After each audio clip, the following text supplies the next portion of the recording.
Assalamualaikum warahmatullahi wabarakatuh. Nama saya Agung Diki Ritian NIM 2035. Di sini saya akan menjelaskan bagaimana peran saya sebagai orang yang ingin membuat usaha perjalanan wisata. Untuk yang pertama, untuk nama dari usaha perjalanan wisata, saya akan mengambil nama Kanta Tour and Travel.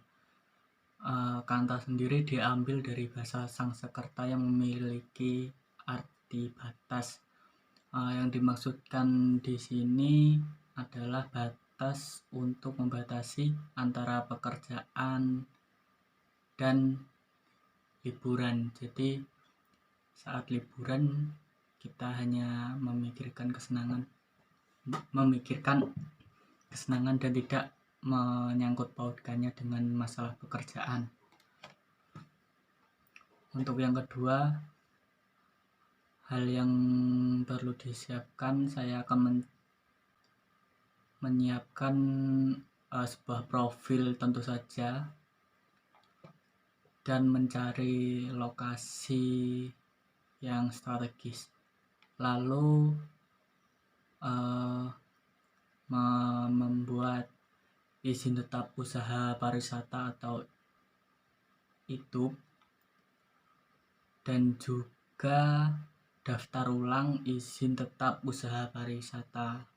Bagaimana rencana Anda jika membuka bisnis BPW tidak memiliki modal? Mungkin saya akan pergi ke perseroan terbatas atau koperasi, yang dimana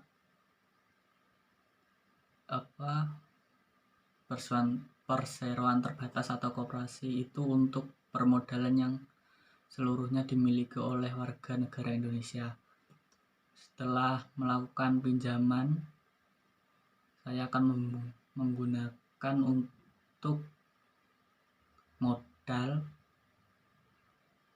Yang pertama pasti untuk mencari tempat untuk digunakan sebagai lapak usaha saya.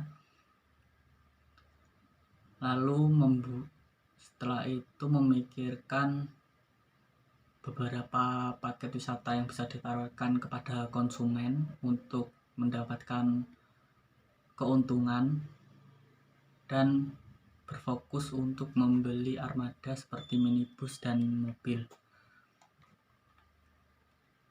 Yang keempat, fokus produk BPW saya adalah pada jasa open trip dan private trip, yang dimana private trip paketnya dibuat khusus atas permintaan konsumen.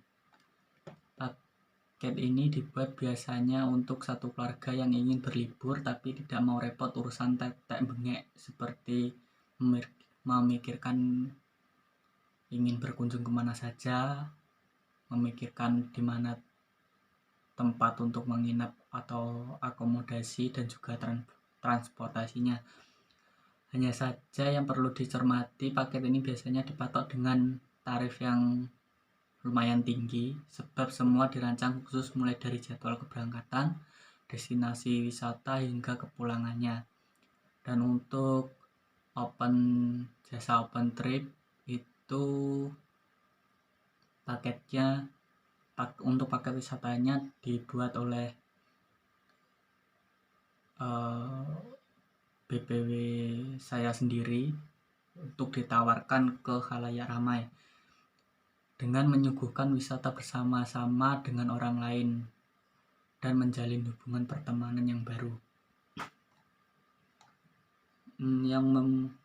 Yang berbeda dari BPW saya dengan yang lain yaitu dengan kualitas pelayanan, dan namun memiliki harga yang lebih miring, tapi tidak menurunkan kualitas dari pelayanan dan tanggung jawab itu sendiri. Lalu tidak mengecewakan pelanggan, misalnya ada trouble atau ada masalah saat proses berwisata kami tidak akan lepas tangan. Jadi selama perjalanan berlangsung konsumen tetap dipantau oleh pihak kami. Yang selanjutnya untuk target pasar, target pasar sendiri saya lebih mengutamakan di semua kalangan, jadi tidak ada pembatasan seperti keluarga atau anak sekolah atau yang lainnya. Jadi semua kalangan dapat masuk untuk sekolahan yang ingin berwisata dan juga masyarakat yang ingin berpergian atau menghabiskan waktu luang bersama keluarganya. Strategi yang dilakukan dalam memutuskan target pasar adalah dengan memperhatikan banyaknya pelanggan biru perjalanan, dan segmen pasar yang dipilih untuk dijadikan target pasar adalah masyarakat yang ingin berwisata ataupun ingin berpergian. Hal ini dikarenakan target tersebut memiliki tingkat pertumbuhan yang tinggi karena harga yang ditawarkan masih mudah untuk dijangkau. Yang selanjutnya, bagaimana strategi dalam mencapai segmen atau target pasar? Untuk mencapai target pasar saya sendiri, yaitu dengan melakukan perencanaan anggaran pemasaran dan memanfaatkan media sosial yang saat ini mungkin sebagai titik utama kegiatan dari masyarakat, dan juga website atau travel blog, dan menggunakan informasi pemesanan paket travel. Mungkin itu saja yang bisa saya sampaikan, kurang lebihnya mohon maaf. Assalamualaikum warahmatullahi wabarakatuh.